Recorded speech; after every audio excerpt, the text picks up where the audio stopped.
Gilles Cetruc, bonjour. Bonjour Olivier. Vous êtes le directeur, le fondateur de SVP Israël. Nous sommes ici au studio d'Infolive.tv à Jérusalem. Des centaines de milliers de touristes français sont venus en Israël, comme d'habitude pratiquement je dirais, près de 300 000 je crois en 2006, de Safed à Eilat, en passant évidemment par Jérusalem et par Tel Aviv.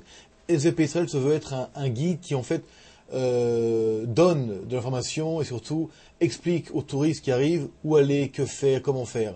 Donne-nous un petit peu, Gilles Cetruc, de nouvelles informations, des nouveaux tipping, comme on dit en hébreu, de nouvelles petites choses qui font que le touriste français sera heureux et aura envie de revenir ici.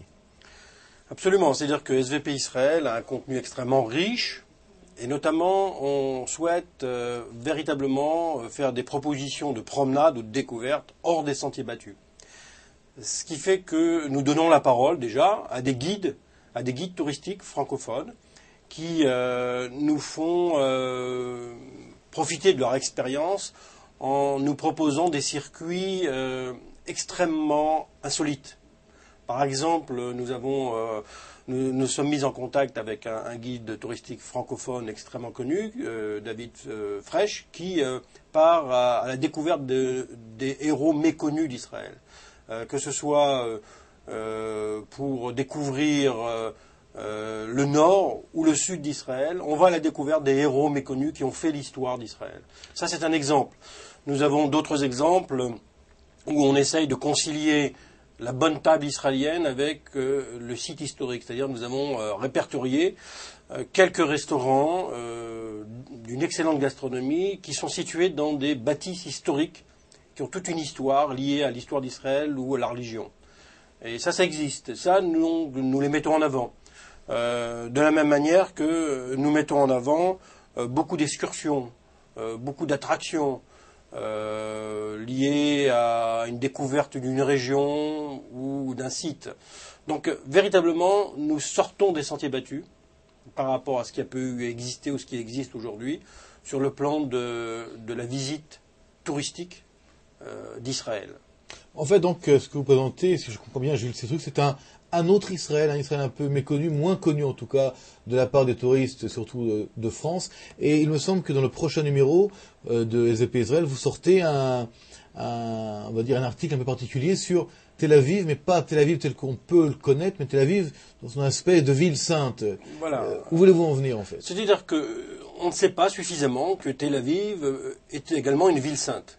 Quoi qu'on intitule cet article avec un point d'interrogation parce que on laisse le touriste ou le visiteur découvrir lui-même tous ces sites. C'est-à-dire qu'à la suite du Rav Kook, qui fut le premier grand rabbin de Jaffa et Tel Aviv, ça on ne le sait pas, on fait une visite où a vécu le célèbre kabbaliste, le rabbin Ravikon, puis la grande synagogue de Tel Aviv, le musée de la Bible. C'est-à-dire qu'on découvre véritablement des lieux saints à Tel Aviv. Il y a 350 synagogues, entre guillemets, en activité à Tel Aviv même. Et ça, on ne le sait pas suffisamment. Donc, on essaye véritablement de donner la possibilité aux touristes de porter un nouveau regard ou un regard neuf sur Tel Aviv qui a également une profondeur et une visibilité religieuse également. Je rappelle donc que SVP Israël couvre également donc, le domaine de la gastronomie, également des excursions, de l'archéologie. Je crois que vous avez fait un numéro spécial sur Haïfa, qui a été très touché durant la guerre du Liban. Un numéro en fait qui veut dire aux gens venez voir Haïfa, venez voir les environs de Haïfa. Le nord est magnifique d'ailleurs. Je sais aussi qu'aujourd'hui nous sommes en janvier, le Golan est enneigé, on peut faire du ski sur le Hermon. Allez-vous également conseiller aux touristes français de venir skier sur le Hermon, Gilles Cetruc? Absolument, mais il s'agit de venir très rapidement, c'est-à-dire avant les fêtes de Pâques ou de Pessah, ce qui fait que aujourd'hui d'ailleurs la couverture du prochain SVP Israël qui sortira fin janvier est consacrée à Jérusalem, le Kotel enneigé. C'est tout à fait insolite. Donc on a mis l'accent sur cette image peu connue de Jérusalem en hiver. Donc nous sommes près d'actualité, que ce soit l'actualité touristique, l'actualité au niveau des événements culturels ou artistiques, mais également au niveau de l'actualité de son climat. Donc SVP Israël est un guide qui est sur le terrain même d'Israël, car Israël est un pays de nos racines. C'est un pays qui n'est pas comme les autres. On ne le visite pas, on le découvre et l'on s'en imprègne. Donc c'est tout à fait différent. Nous avons cette chance, nous, d'être un guide du tourisme et des affaires consacré à Israël. Si je suis moi un touriste, demain je veux aller en Israël, je veux partir avec SVP Israël, comment je peux trouver ce magazine, ce journal? Disons que notre guide du tourisme et des affaires, SVP Israël, a une montée en puissance au niveau de sa diffusion, au niveau de son contenu, au niveau de son impact. Notre diffusion est aujourd'hui massive en France et en Israël.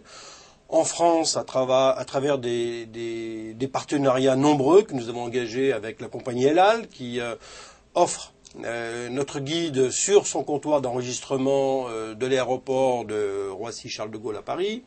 Nous avons engagé des partenariats avec la Chambre de commerce France-Israël, avec l'Agence juive, avec l'Office national israélien du tourisme et son nouveau directeur très dynamique, Albert Benabou. Nous sommes également en partenariat avec les ambassades d'Israël à Paris ou à Bruxelles, ce qui fait que nous sommes véritablement un guide qui a une montée en puissance au niveau de sa diffusion. Et en Israël, on le retrouve également dans la plupart des hôtels du pays, on le retrouve également dans tous les lieux de rencontre des Israéliens francophones, on le retrouve dans les instituts français, dans les consulats de France.